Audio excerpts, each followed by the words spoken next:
Hi, Math Intervention 7. Welcome to Monday's class of online schooling. So today we're going to start off reviewing what we were learning last week about probability, and then we're going to hopefully learn some new things today and continue with our year 9 probability. So just a reminder, probability is a number that measures the likelihood that an event will occur, okay? For example, the number can be either written as a fraction, a decimal, or a percent. So we've already gone over how to convert between all three of those different forms of a number, but in all these examples I'll be doing today, I have showed you how to write it in all three different ways. So it's totally up to you on how you want to present your data, but all three are completely acceptable. So as of now, right, we know that the probability of an event is just known as the number of favorable outcomes over the number of total outcomes, okay, or possible outcomes. So for example, if we're rolling a dice and I want to ask how many, what's the probability of landing on a 2? The probability of landing on a 2 would be, so there's only one side of the dice that has a 2 on it. So the number of favorable outcomes is 1, but the total number of possible outcomes is 6 because there's 6 total sides on a dice, or a die rather, and so the probability of that happening is going to just be 1 out of 6. All right, and we also went over like the scale of determining the likeliness or likelihood of different events happening. So, for example, if you start out with 0 all the way over here, if you have a probability of 0, it cannot occur, okay? So, for example, say if we know for a fact that there's a 0% chance it's going to snow in the month of August in Rhode Island. If that's the case, then it cannot occur, right? So that's not necessarily a true probability stat. There may be some sort of weird occurrence where it could snow, but the probability I just said that if there's a 0% chance of something happening, it just cannot happen. So between 0 and 0.5, so this middle section right here, it means that it's not likely to occur, but it could happen. So for example, say if you're looking at the weather again and it says there's a 20% chance of rain at 2 p.m. today. If it's between 0 and 0.5, which 20% is, because it's 0.2, it means that the difference is, I want to say the difference. The likelihood of the event is not likely to occur, right? Because it's between that halfway point and the point where it cannot occur. So it's not likely to occur, but it could. So, but right in the middle, we have 0.5. It says it may or may not occur evenly, right? So we're talking flipping a coin, right? Not one of those trick coins or anything like that, but like an actual coin. If you flip a coin, the likelihood that you're going to land on the heads or tails is just as likely because there is, in fact, only 2 sides and it's either one or the other, okay? So there's some other things you can think of like that. So the likelihood maybe, say if there's a 50% of the class like cats and 50% of the class like dogs. If that's the case, the likelihood of someone liking a cat within a particular group is it may or may not occur, and it may not occur evenly, okay? And then likely in between 0.5 and 1 is likely to occur, right? So say if you live in Rhode Island, there's an 80% chance you've had Del's lemonade. Not quite sure if everyone has, but say if there's a high percentage of people that's had it before if you live in Rhode Island. And the likelihood of someone in Rhode Island having Del's lemonade or having had Del's lemonade in their life, it is likely to occur, right? Because say if that was a stat, it's 80%, it means it's going to be likely to occur. And then for something saying it's certain to occur, right? Say if we're looking at our class at Slater, the likelihood of students living in Pawtucket is 100%, right? You all, at least to my knowledge, live in Pawtucket, and the likelihood of the class living in Pawtucket is 100%. So it's certain, okay? And I have a few more examples right over here. So we have the likelihood, determine the likelihood of the following events. There's a 60% chance of snow on Wednesday. It means it's that we're 60%, it's likely. There's a 1 in 6 chance of rolling a 1 when rolling a die. 1 is a 1 out of 6 chance. It's unlikely. And lastly, there's a 0.5 chance of getting a tails when flipping a coin. 0.5 just means it's as likely as it's not likely. So as likely as not. So just a way of saying that. You're just as likely to flip a coin and get a heads, and then flip a coin also get a tails. So keep going here. So now we're going to look at finding the probability of the following events using the spinner that is shown below. So this spinner right here is just a spinner with 4 different colors, and all 4 of the colors are even sizes, right? So the likelihood of landing on blue and yellow and red and green are all the same, okay? So, for example, I'm spinning the spinner, and for example, spinning and landing on the color blue, we're going to have a probability of 1 out of 4, right? Because the favorable outcome is 1, because it's only 1 spot on the circle. And the total number of outcomes is 4, because there's 4 different colors. So 1 out of 4 is just 0.25, which is 25%. And then spinning and landing on the color yellow or red, right? So yellow or red. So we have a possibility of 2 different colors we want to land on. So the number of favorable outcomes is 2 out of the 4 total possible outcomes. So 2 out of 4 does in fact equal 1/2, and 1/2 will become 0.5 and 50%.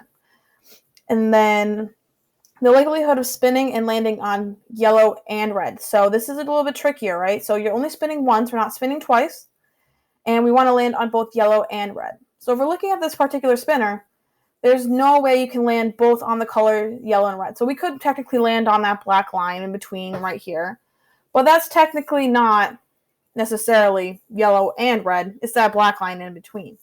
So the likelihood of landing on both yellow and red is 0, right? There's no spot on that spinner where yellow and red are in the same exact spot. So the number of favorable outcomes is 0. So, and then total outcomes is 4. So 0 out of 4 is 0. So it's 0%. So this is impossible to happen, and it's not going to happen. Okay. And then for this one, I have an example that was similar to like what you were doing last week when you were either rolling a dice that you found around your house, or that virtual dice that I gave you the link for. And so it says, I spun the spinner 20 times, and I landed on red 7 times, blue 3 times, yellow 5 times, and green 5 times as well. So for red, the likelihood of, for the probability of landing on red, right, I have 7 out of 20, right? So for this particular example, 7 of the 20 times I landed on red. And then that's going to become 0.35, which is 35%. And then for blue, the likelihood I'm going to land on blue is 3 out of 20, because I spun the spinner 20 times and I landed on blue exactly 3 times. So that's going to be 0.15, which is 15%. And then the likelihood I'm going to land on yellow is going to be 5 out of 20, which when you simplify, it's going to be 1 out of 4, which is 0.25, which is 25%. And the likelihood of landing on green for this particular experiment was 5 out of 20 as well. So you're going to have the same numbers, 1 out of 4, 0.25, and 25%. So you may wonder, so we have up here said the spinning and landing on the color blue is 25%. So why is it different when we went ahead and did this particular experiment? We got 15%. They're 2 different numbers, but they're still finding the probability of 2 different events occurring. So this is what we're going to get in today. So the whole idea is it's between experimental and theoretical probability. So for experimental probability, it's found when you're repeating an experiment and observing the outcomes. So experimental probability is very similar to that last example on the slide previous, right? So if we go back here, this example right here, where you spun the spinner 20 times and you observed how many times it landed on each color. So for the experimental probability, right, it's the probability of an event. So the number of times that event occurs and the total number of trials. So this number is going to be different depending on how many trials you do, okay? So I gave you a little example here. So I said an example was you roll a dice 30 times and you get the following data. When you roll the one, so you roll the one 4 times, so you get an experimental probability for rolling a 1 is 4 out of 30, which when you simplify it becomes 2 out of 15, which is 0.13, which is 13%, okay? So for this particular example, you only rolled the 1 4 times, okay? When you rolled the dice 30 total times, you rolled a 1 4 times, which in the end, you're going to get 13%.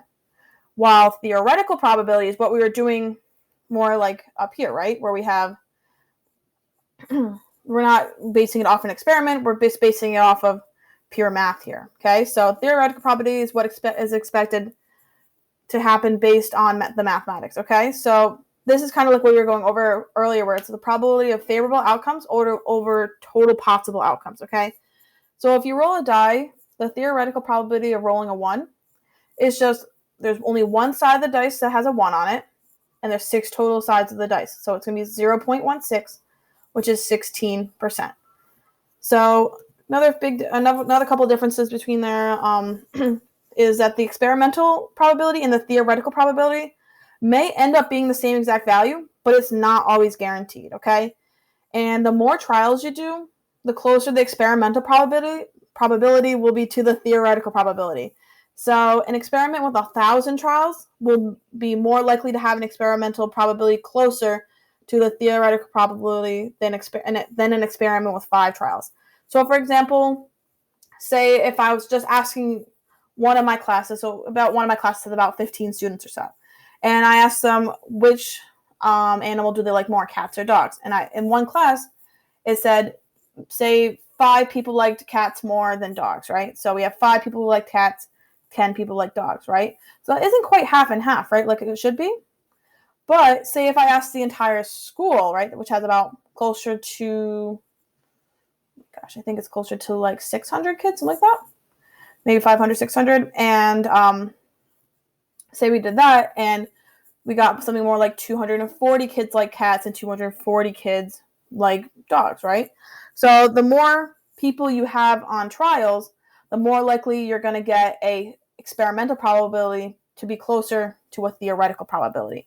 So that's why when a lot of people are doing like studies with a lot of data, you want a sample size of, or rather a lot of trials, because if you ask one question to a small group, it may not really represent an entire population depending on what you're looking for, okay? So here's an example I have here. So using that color spinner we're using a couple slides ago, we're looking at the frequency of the number of times a spinner is landing on a certain color. So in this particular example, I spun the spinner 20 times, and I landed on red 6 times, yellow 3 times, green 7 times, and blue 4 times, okay? So I went ahead and I calculated the experimental probability and the theoretical probability, okay? So for this one, the experimental probability was that of landing on yellow was that if I'm going to the table over here, we landed on yellow 3 times, and we had 20 total spins. Because if you add all these up, 6 plus 3 plus 7 plus 4 is 20. So our experimental probability is 3 out of 20, which is 0.15, which is just 15%. While if we're also looking at this, the theoretical probability is, for looking at the spinner, there's 4 total colors you can land on, and yellow just happens to be one of them. So it's just going to be 1 out of 4, because the number of favorable outcomes is 1, and the total outcomes is 4.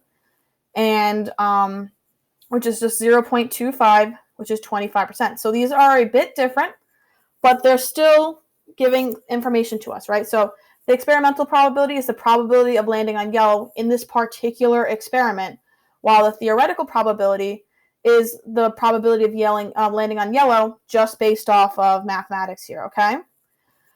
And then one more example we have is that the spinner landing on blue or green. So, for example, in this particular experiment, we have the spinner landed on green 7 times and blue 4 times. So 7 plus 4 is 11. So if we're asking ourselves how many times did it land on green or blue, it's 11 out of 20 times, right? Because 7 plus 4 is 11. So 11 out of 20, which is just going to be 0.55, which is 55%. And then for the theoretical probability, we actually have 2 out of the 4 colors are being listed off here. So green and blue are 2 of the possible favorable outcomes, and there's 4 total outcomes. So our theoretical probability is just 2 out of 4, which is equal to 1/2, which is equal to 0.50, which is just 50%. Okay, so they're not the same, But this one, the experimental probability, measures the probability of landing on blue or green for this particular experiment. And the theoretical probability is showing the probability of landing on blue or green just in general, right? Using math, okay? So for today, I want you to go back to Google Classroom and complete the exit ticket. And yeah, that's pretty much it. So have an awesome day, and let me know if you have any questions. You can either email me or leave me a private comment on this assignment, and I'll be sure to answer them as fast as I can. All right. Have a good one. Bye, guys.